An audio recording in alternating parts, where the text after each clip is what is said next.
자, 35번부터 38번까지의 문제 같이 한번 좀 보도록 하겠습니다. 여기 내용들 그 고전 작품으로서 여러분들이 좀 어려워했을 거라는 생각이 좀 들기도 하고요. 실제로 생각보다 오답률이 여기서 높은 문제가 두 개나 있었어요. 38번하고 36번 이 두 개가 오답률이 높았던 문제인데 선생님이 계속 얘기하지만 고전은 앞으로 여러분들이 학교에서 보지 않았었던 작품들이 실릴 가능성이 좀 있다는 걸 염두에 두고 공부를 좀 하셨으면 좋겠습니다. 그러니까 여러분들이 자주 볼 수 없는 작품들.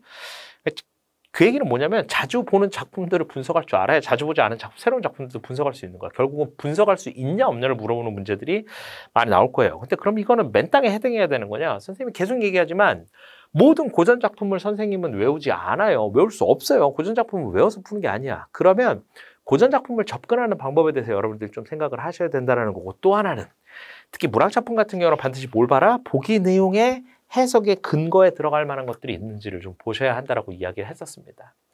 38번 문제 보면 보기를 참고해서 가나를 감상하라고 했죠. 보기를 참고해서 감상하라고 하면 반드시 먼저 봐야 되잖아. 그럼 보세요.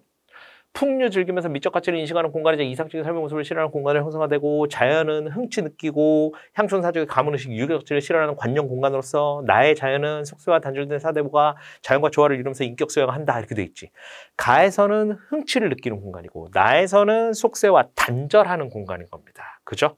그런 특성들을 설명하고 있는 작품이구나라는 걸 염두에 두고 작품을 보셔야 한다는 얘기입니다. 물론 그 36번의 내용의 구조화에 대한 내용도 나와 있긴 한데 그거는 그냥 차례대로 내용 파악하면 되는 문제니까 보기를 미리 볼 필요는 없을 것 같다는 판단이 들어서 이 38번 문제 보기만 먼저 보고요.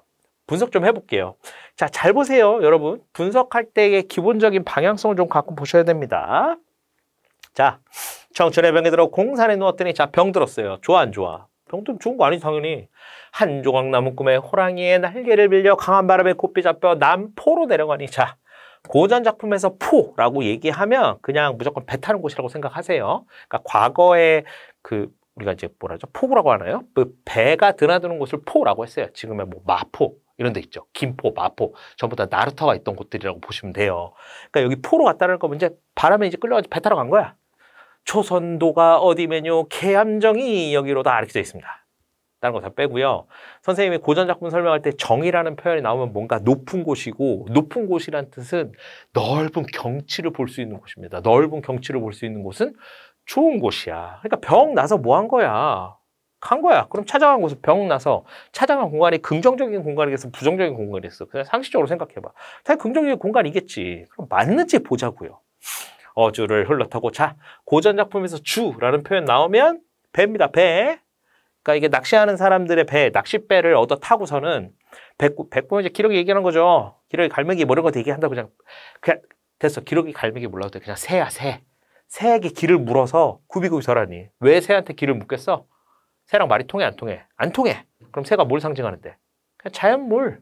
자연물에게 길을 물었다라는 건 내가 찾는 길이 인간 사람들이 사는 세상이 아니라는 거지.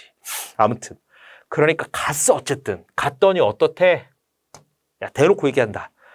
굽이굽이 돌아드니까 수석도 맑고 곱대. 게임 끝. 이 사람 아파가지고 뭐 한 거야? 좋은 데 간 거야. 시냇가에 누운 돌은 석국처럼 벌려있고 돌틈에 솟은물에 표주박 술잔. 자, 고전에서 선생님이 항상 얘기합니다. 술잔 나오면 게임 끝. 아이고, 술잔 나오면 게임 끝이야. 표주박 술잔. 그럼 뭐 하겠다는 거야? 디에라디아 풍류. 여유를 즐긴다는 얘기입니다. 그냥 술 먹고 놀겠다는 얘기예요. 아파서 왔어. 술 먹고 논다는 얘기는 이 공간이 마음에 든다는 얘기예요. 됐습니까? 그 다음 보죠. 등나무를 후려잡고 석곡을 디대 밟아 노본장을 맞배 열고 주인형 가께 인사하니 건장하사 뛰어난 풍채 거룩하다 고령의 건강. 갑자기 딱 왔더니 어때? 고령의 건강. 나이 들었는데도 건강해. 그럼 이거는 그렇구나 이렇게 넘어가면 안 돼. 들어오니까 뭐야? 실버 타운인 거야. 실버 타운인데 어때? 너무 좋아. 그래서 이 나이 들어서 기력이 없으신 분들이 들어왔는데 어떻게 된 거야? 고령의 건강이 어떻게 느껴져? 건장하고 풍채가 거룩하다라는 거야. 그러니까 인간 세상의 것은 아닌 거지. 그만큼 어떻다는 거야. 비현실적이라는 겁니다. 의존 사면들 아버님과 함께 놀고 색동옷 입은 아이 재롱 노래자가 부러울 소냐? 부러울 소냐라고 얘기했어요. 자, 선생님이 맨날 얘기합니다. 고전 작품에서 서리법으로 문장 나오면 그렇구나. 부러울 소냐 하고 넘어가면 안 된다고. 반드시 평서문으로 바꿔서 해석하고 넘어가세요. 안 부럽다! 얘기야. 안 부럽다는 얘기는 뭐 하는 거예요? 만족하고 있다라는 거죠. 부럽지 않아. 이 얘기야. 검은 거 비파서 책은 책상 위에 둘러있고 뛰어난 자식들은 뜰 앞에 걸려있다. 인사를 맞추는 난간에 빗게 앉아 원근의 산천을 한눈에 굽어보니 동치병사 주병은 봉우리도 봉우리 수려하대. 수려하다고 어떠? 짱. 그 다음에 기양괴석은 골짜기마다 절경. 고전에서 절경 나오면 우와 멋지다. 그냥 이겁니다. 그러니까 뭐 한 거야? 산속에 들어가서 기러기한테 길 물어가지고 갈매기한테 길 물어서 새한테 길 물어서 들어간 공간에서 만족할 만한 공간을 보고 있는 겁니다. 근데 그게 현실의 것은 아니야. 그치? 인간 세상의 것은 아닌 것 같아요. 이럴서는 한 주기는 남쪽으로 뛰어내려 골짜기마다 용이 소리 범이 아이고야 야 고전에서 또 용하고 범 나온다. 그럼 또 끝난 거지. 뭔가 신성한 존재들인 거잖아. 그치? 1300개 구비구의 백리 다 있건을 의료의 부영복만 무슨 일로 홀로 싹 고전에서 봉 나오면 봉우리 엄청 높은 봉우리 이런 뜻입니다. 벌어 흩어져 갈라져 학도 역시 일반적이지 않죠. 그죠?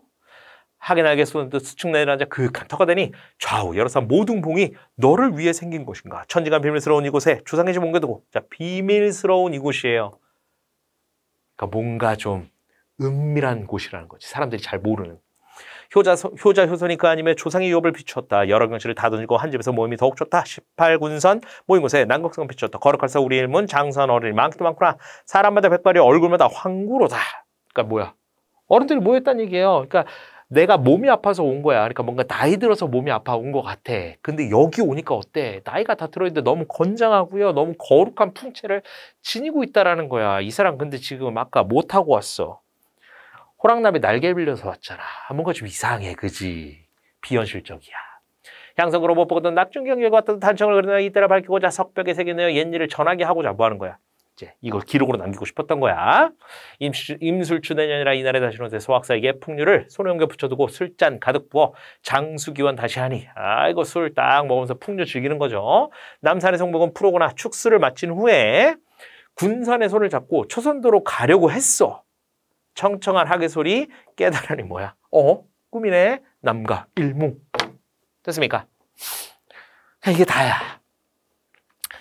복잡하게 해석할 것도 없어. 그냥 어딘가 갔어. 내가 아파서 갔는데 짱이야. 짱이고 너무 멋져. 너무 좋았어. 그래서 꿈이었어. 그냥 그게 끝입니다. 됐죠? 자, 두 번째 보죠.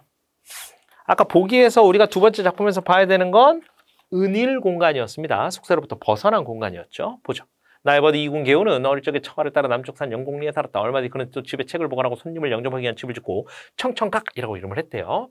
이군의 청청각이 완성된 뒤로 석갈 백사가 들려온 노인들이 모두 와서 보고는 경이로워했대요. 그러니까 이 청청각이라는 공간 자체에 대한 경이로움을 느꼈다는 거지. 지나가는 나가는 돌아보느라 머무르고 거리면서 신설의 거처가 아닌가 하고 생각했대. 비범해 여기도. 그지? 나는 그 위에 올라가지 못했지만 오래전부터 그 아름다움을 상상해 오다가 근처에 가서 한번 이구를 따라 며칠 동안 누각의 경관을 구경했는데 그런 뒤에 더더욱 이름이 걸맞음을 알게 됐대요. 그러니까 뭔가 가서 깨달음이 있었던 거야. 청청각은 모두 9칸으로 마루는 시원하고 방은 따뜻하면 둘레에 난간이 쳐져 있고 창과 출입문은 밝고 깨끗하며 왕골 자리가 시원하게 깔려 있었다. 흐르는 물이 당 아래에 감아 돌고 기암괴석이 처마 끝에 우뚝 솟아 있으며 맑은 못이 고요하고 시원하며 해묵은 버드나무가 무성하다. 이리하여 무더운 여름 한낮에도 이곳의 바람은 시원했다. 그러니까 일단 공간 자체가 너무 좋았어. 그치? 그 다음 보죠. 이군은 각건의 도포를 입고 그 사이에 한가락을 지내며 날마다 깨끗이 청소를 하고 향불을 피워놓고는 글을 읽고 시를 읊조리다가 피로해지면 지판을 걷고 천천히 걸으면서 꽃에 물 주고 나무식물에 위로는 산을 보고 아래는 샘물에 발을 씻고 나니 종일토록 한가롭고 단박하여 새 속에 잡다한 일이 조금도 없다. 그러니까 얘 지금 여기 왜 와 있는 거야? 새 속으로부터 벗어나서 온 거지. 왜 그렇게 해석해도 되지? 왜는 아까 보기에서 봤잖아요. 그죠? 자, 이곳의 환경과 이군의 일이 모두 맑다고 할 수 있으니 누각이 청청각이라는 이름을 얻은 것은 당연하다겠다. 비록 그렇긴 하지만 환경은 외물이고 이 일은 거친 자취이다. 환경을 따르면 외면만 탄다고 내면을 잊게 되며 일에 얽매이면 거친 것만 없고 정밀한 것을 잃게 되니 이로써 청은 되지만 청의 지극함은 아니다. 그러니까 뭔가 부족함이 있다라는 이야기를 하고 있는 겁니다.